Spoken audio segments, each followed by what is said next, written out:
Okay, let's take the chopper shot. I know that it's currently still, but let's take a look at the chopper shot.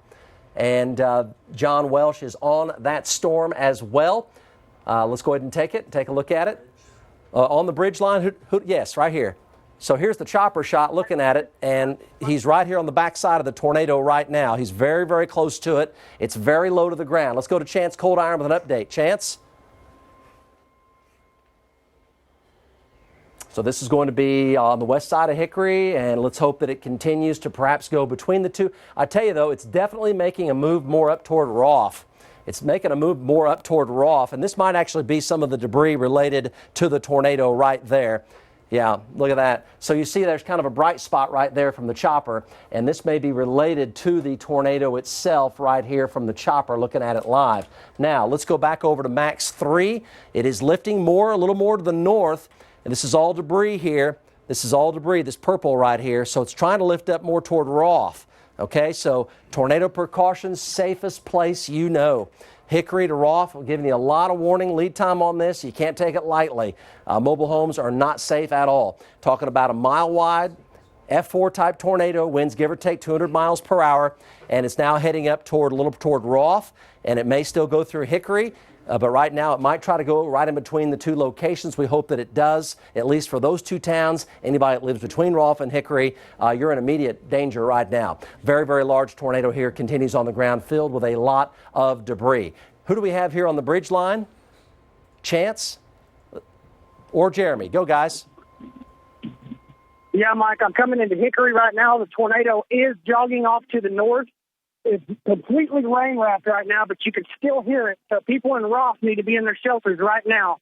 This is violent tornado, still in the rain. You can hear it. But I'm trying to get over here and get just a little bit further east so I can watch it as it comes up towards Rolfe. Back to you. Yeah, it's lifting more north. Let's take the south dot. It is definitely lifting more north. So here's Rolfe. We're zoomed way in.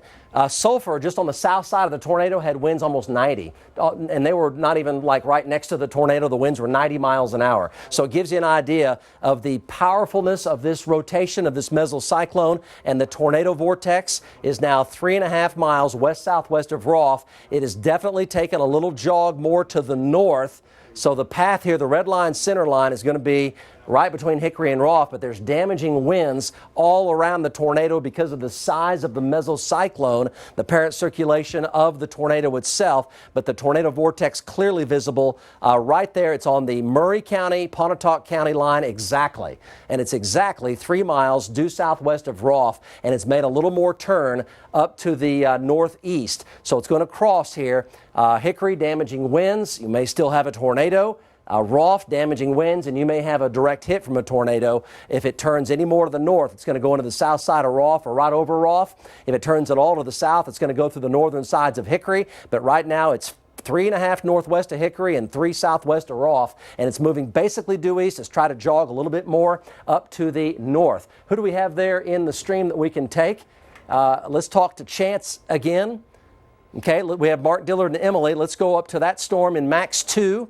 In Max 2, we're going to go from this tornado-warned storm to the one east of Norman, and this is going to be coming into Pottawatomie County here. Bethel Acres and Pink and Little Axe, still very close to Little Axe right now. Go, Emily Sutton. What do you have? Hi, Mike. Yeah, we're located pretty much by Little Axe. We are at the Thunderbird Casino, just south of the lake. And earlier through the trees, I saw a funnel forming. Right now, you can see the lowering on your stream.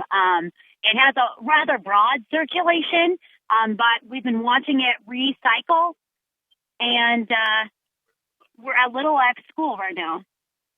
That's where we're located, right across from Thunderbird Casino. And we are just watching it rotate in front of our eyes. But I briefly saw another funnel through the trees. At this time, though, it appears to be just a broad circulation. Okay, still showing, that's an update there for the east side of Norman. That's from Emily and Mark Dillard. So no tornado on the ground. So that's good news for the Pink Little Axe area, Highway 9, Lake Thunderbird. So we've got trackers on the one in Cleveland County. Had a funnel cloud a while ago, but no tornado right now. Tornado warning, though, does continue for Cleveland County heading into western Pottawatomie County, eventually talking about Tecumseh and Shawnee and Bethel Lakers and Twin Lakes. So big hail here, golf ball to tennis ball. Rotation now is on the northern side or right over Little Axe over there east of Norman. So it's basically traveling down Highway 9. So Highway 9 over here, Shawnee. Here's Tecumseh right here. So heads up for you guys. It is heading your way. Let's go back over to Max 3. Let's go over to Max 3, and further down south, we've got a tornado warning down here in the Bryan-Choctaw County area, out of our viewing area on the Red River, and this continued large tornado now between Hickory and Roth. So let's go ahead and push on into that and go over to the Doppler there and take a look. So the debris ball continues now coming up on Roth. Let's take the south Doppler because it shows clearly where the tornado vortex is on the south Dop, and it's going to be just to the southwest of Roth. So let's go to the south Doppler velocity here, guys. Yeah, right here. So this is about 140 mile per hour wind shear, and it's now 2 miles, exactly 2 miles southwest of Roth. But the tornado itself has been up to about a mile wide, and the distance between Hickory and Roth is 4 miles. So it's going to be threading a needle in between the two locations, but it's right there on the Pontotoc-Murray County line with about 140 mile an hour wind shear, or 70 in each direction, basically, just to the northwest of Hickory and just to the southwest of Roth. So it's moving due eastward, basically, right down the Murray-Pontotoc County line, and the tornado is still very much evident right there looking at the wind field. Roth head-on is what he's describing. Yep. So who's that? Jeremy. Look, Jeremy? Let's go to Jeremy. Take Max 3, guys. Take Max 3. Let's go to Jeremy. Go, Jeremy. Yes, Jeremy here. Hey, Mike, I got shut off from the storm. There was houses, Mike, absolutely. This tornado, there was one thing home. On the ground, South Dam, Lake Thunderbird. Okay. Possible tornado on the ground near the South Dam at Lake Thunderbird, okay? So heads up for Emily and Mark Dillard. Getting one report here of a touchdown at Lake Thunderbird Dam. We've been talking about that. Let's go over to the South Dop again.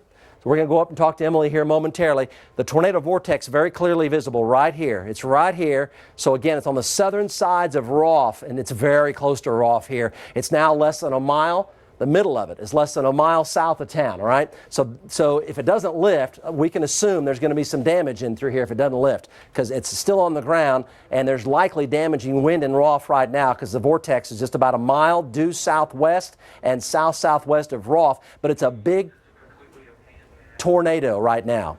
Big tornado here. So that is Roth. You folks should have been in your safe spot. Maybe the TV or radio is up, but you need to be in the safest place you know. It's had winds 200 miles per hour plus, still showing strong indications there. Now in the southern sides of Roth is the center of that vortex right now. Let's take Max 2, and we'll put that all in motion there. And that's the Little Axe storm there. Yeah. So it's right there. There it is, right there, just to the northeast of Little Axe. Let's go back to Max 3. Let's go to Max 3 here. So Roth, tornado emergency continues. Let's go to Chance and his stream and take a look at it. So it's coming into Roth right now. Chance's stream, go. Go for it, control room. Chance's stream. Okay, so here we go. Is Chance on the bridge line? Chance? Yeah, Mike, we're getting ready to get into some heavy RFD right here. I have zero visibility. The tornado is probably close to Roth, or if it's not, I mean, it may go right over Roth right now. I'm 3 miles south of Roth on Highway 1, and I got debris falling on me right now. So this is likely a large and violent tornado wrapped up in completely wrapped up in rain. It's going to be really close to Roth right now. Okay, appreciate that, Chance. So let's go over to Matt. Please put Max 2 back in intensity for me. And we're going to go up into the area around Lake Thunderbird Dam. Let's take a look at that in Max 2. Let's go to Emily Sutton here, talk about this. Very close to Lake Thunderbird Dam. Tornado warning continues here. Go, Emily. What do you have? Yeah, Mike, we're located just southeast of that location over the Lake Thunderbird Dam, and we are looking directly at the circulation. Still no funnel at this time, but I will say compared to our last look at it, it's definitely getting more organized. And there's rapid inflow into the storm. So we're trying to get our best view of it in between the trees. Right now we're at a spot where you have a clearer look at it. And it is looking like it is starting to go up with its circulation. Mike, what are you noticing on radar? Does it correspond with it? No. So many more.